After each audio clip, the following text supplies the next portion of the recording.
Farther right on the number line means greater. Watch the scene first. Here at Numberline Shore, the math is built into the world, so the quantities can be seen before they are named. Notice the rule of the shore. Moving to the left always means a lesser value, and moving to the right means a greater value. This stone number line shows 3 values to place in order: -3, -1/2, and +2. 0 marks our exact starting point to establish scale.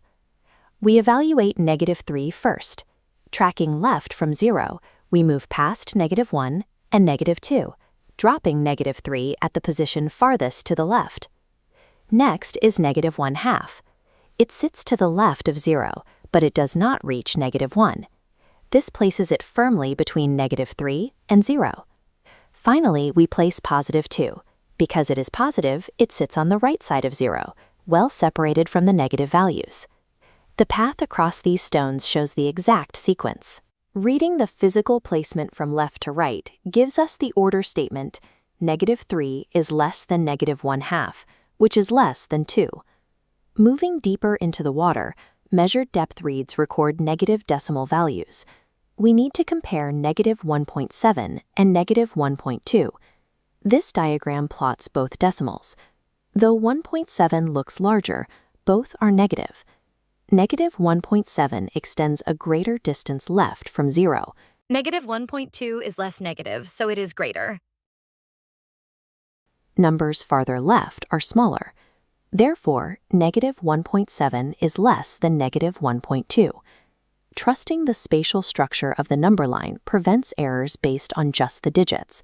The depth provides the true evidence.